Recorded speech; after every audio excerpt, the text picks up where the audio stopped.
Good morning, everyone, and happy Tuesday. I'm back to this crazy snowstorm, but I just wanted to talk a little bit about horse nutrition. I went to a talk, I think it was almost a year and a half ago now, and learned a lot of really interesting facts about it. It was put on by Equine Nutrition, and I just wanted to give you some of the tips and tricks and give you a little bit of information about the digestive tract of horses, in case you didn't know. So first, their intestinal system is broken down into the foregut and the hindgut. The foregut is the stomach and the small intestine. This is the acidic part of the intestines, and it makes up roughly 40% of their intestinal system. The hindgut is where all the fermentation happens, and this is 60% of the digestive tract, which includes the cecum, the colon, and the rectum. This is the alkaline, so without the alkaline, it would burn through the stomach lining. Babies get probiotics from their mom's poo for a little while, so they're getting a lot of healthy things from it. In terms of mastication, which is chewing, pepsin is an enzyme in the mouth that breaks down the food, and the bicarbonate smooths out the bolus, which is the ball of food that's going down the esophagus. They should be seeing their dentist regularly after 6 months, because if they have problems with their teeth, they're going to develop a lot of other issues. Typically, they should be eating 2 to 3 small meals per day, as they typically graze 16 to 18 hours, and they need to be able to access that roughly every 8 hours at least. A good way to do this is with nibble nets. So those are the nets where you put the hay in. I have heard some things where the horses try and chew through them, or they eat a piece of it by accident, but all in all, they seem pretty safe. They're inventing new ones that seem a little bit safer and less easy to tear. It takes 12 to 80 hours, which is pretty wide range, for the food to go from their mouth to their bum. So if you know how often your horse regularly goes to the bathroom based on when they eat, you'll be more quick to notice if something's wrong with their digestion. People who feed their horses coarse hay, typically those horses are the ones that get hay belly and bloat up quite a bit. What you want to add to the food is high soluble protein content. So because horses are typically eating a lot, and a lot of them are working a lot, maybe not right now in the snowstorm, but in most cases they're pretty busy. In terms of the body mass index for horses, you want to be able to feel the ribs but not see them. So typically if you run your hands over, you should be able to feel a little bit, but if you can see them from standing a significant distance away, then that's definitely not a good thing.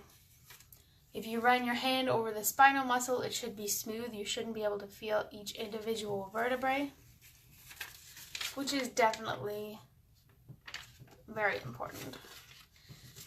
A presence of the ribs means they're not getting enough calories, which is really important, meaning you need to either feed them more or food with more calories in it, because they're not getting enough. If their top line is low, this means that they're not getting enough protein, vitamins, and minerals. This can also show up in their legs, but if it's low or you see their spine, you should feed them probiotics, because it'll help them digest everything better and get more nutrients out of their food. Typically, horses that have a slow metabolism have a weak crest. And then there's lots of tips and tricks on how to help certain types of horses, but I want to go back to food content for a minute. There should be greater than 6% lignin content in hays. If it is greater than 6, that means you have to add fiber, because they're going to need help digesting all of that. A trick for hay buyers, which the lady suggested, is that if you stick your arm into the hay and it pokes you, it's not good hay. For the hardworking horses, you need 2% dry feed for the hay to food ratio, which is important. Hay and water should be available at all times before a big show, at least 1 to 2 hours before the show. And a good fiber option is hay cubes and beet pulp, which have a high calcium content. There are senior specific feeds, which are easier on the teeth. Typically, senior horses have really poor teeth, so it helps them be able to digest without pain and chew their food properly. If you're adding probiotics to your animal's food, your horse's food, add it on top of the food and don't get it wet because it dissolves it a little bit. You want it to get into their intestinal system before it dissolves. For picky eaters, apparently if you add corn oil, it makes them more likely to eat the food. Interesting fact about horse poop, it has a pH, as most things do, but it should be between 6.5 and 6.7. If it's too acidic, again, add a probiotic and it'll help bring it back down. You want to increase the fat content around March so that they have some, blanked for a second. So they have more warmth. Otherwise, they'll have really sweet smelling poop. So add extra probiotics or they'll get really fat. Their gut bacteria cycles every 36 hours. So if they're having some type of bacterial issue with their intestines and you flush it out with homeopathics or something like that, it'll take 36 hours for them to regrow and recycle so that the healthy ones can then take over. In her talk, she said if you have specific types of horses, there are specific things you can add to their diet to help them. So for example, for crazy horses, add magnesium, vitamin B1, and fat to calm them down. I'm not quite sure why or how that works, but that's what she said.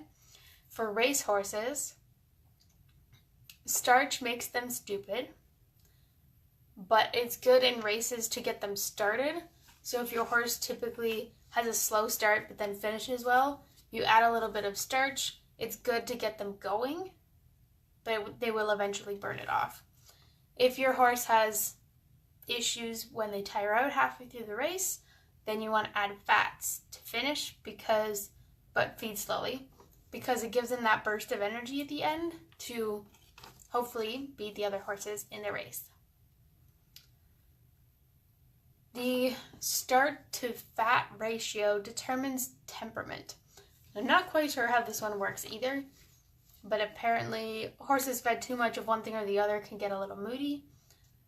If the hay isn't soft, you need to add extra fiber to help them digest it, because in the wild they typically eat softer foods, sometimes harsh grasses, but usually softer foods. And don't feed alfalfa unless they have an ulcer, because it breaks up the bolus, which is the ball of food that moves through them. If you break it up, it can be dangerous, so that's why you don't want to break it up unless they have an ulcer, because it'll make it less painful against the intestinal wall. That is all I have to say from the talk that I saw, and I hope you guys are staying warm. I have to go out and shovel now, but stay warm, have a fabulous rest of your week, and I will see you next week.